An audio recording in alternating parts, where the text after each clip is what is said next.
Alright, this is going to be a video on how to disassemble and repair your right angle Greller pneumatic motor.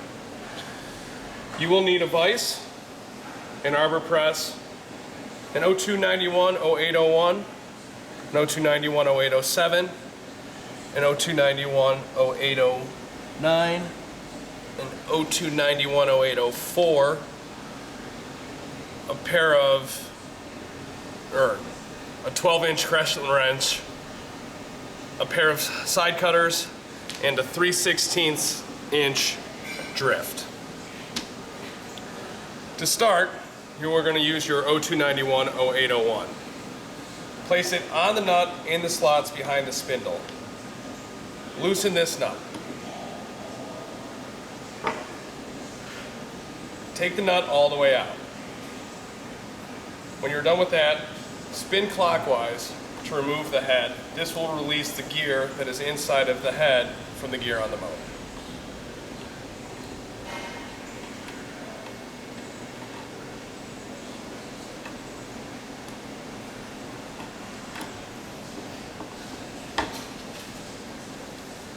Now that the head is removed, you can remove the spindle itself. To do that, simply make sure the nut is completely off and pull. And the whole assembly will come out. Set the head aside, as you will need that later.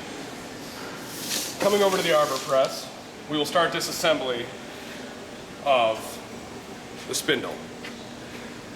Check the bearings to make sure they're still good. You can also do this after it is completely disassembled. Visually inspect the gear. If the gear is worn, it is likely that both gears on the motor and the gear on the spindle itself will be worn. We will get to replacing the gear on the motor later.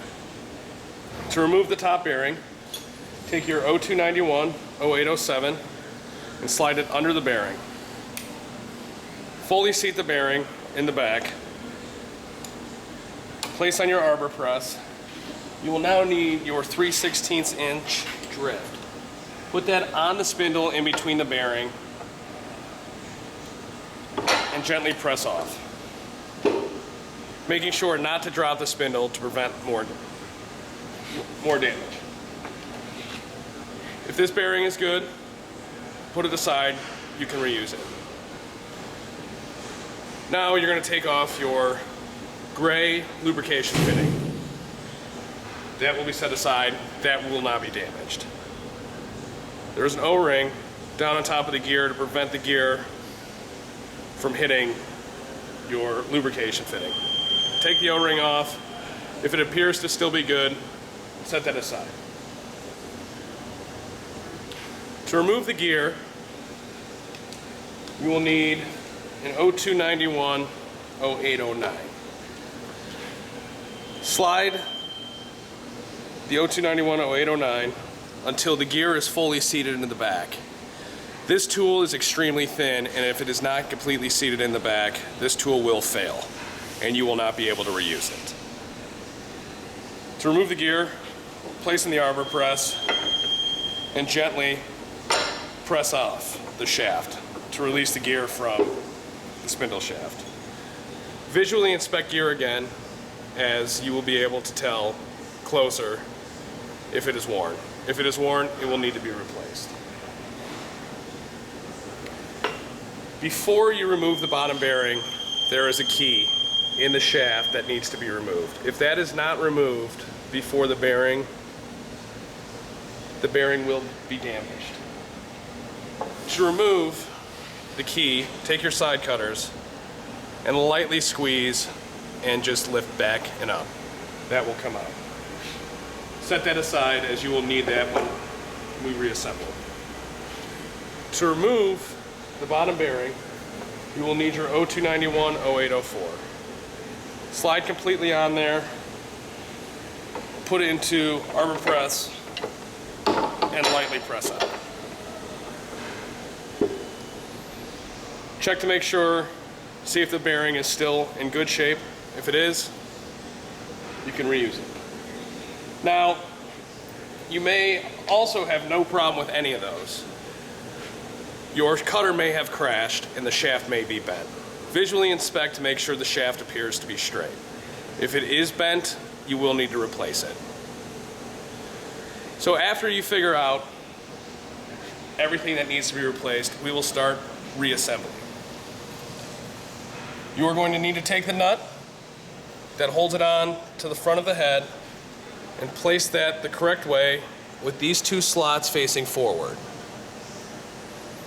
Then you will take your bearing, put it back into your 0291-0804,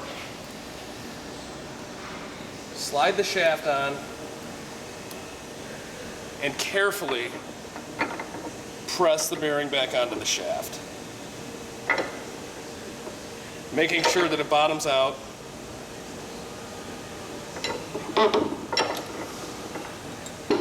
onto the shaft.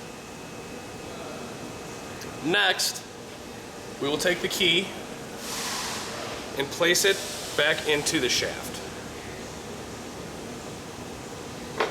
You will then take your 0291, actually, you will reuse your 0291-0804 as it is thicker and will last a lot better for putting this gear back on.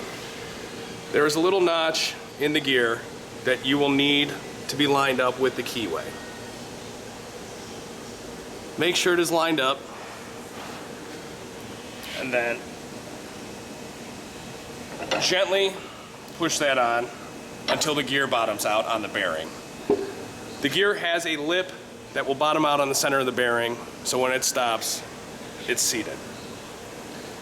Next, we will put the O-ring back on. It's a little difficult, and slide that down on top of the gear. We will put our lubrication fitting back on. That just slides on, it kind of just floats there. And finally, we will put our small bearing back on. Holding on to your lubrication fitting to keep that from falling down into the groove. Make sure it is straight and press until it bottoms out on the shaft. Now your assembly is completely back together and you are ready to put it back into the head. To put it back into the head, you will see a lubrication notch in there. This notch needs to be lined up with that lubrication nipple.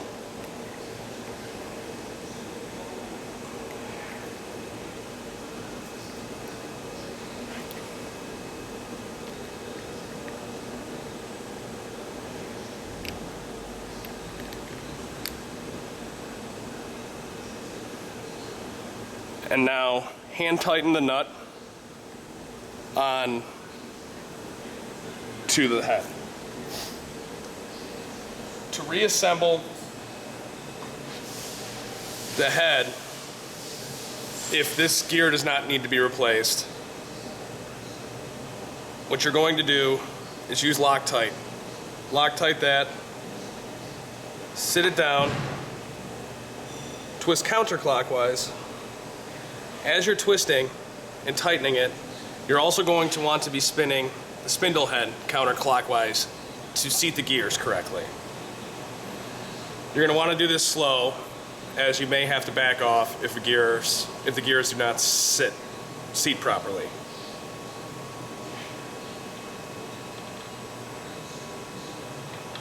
Like here.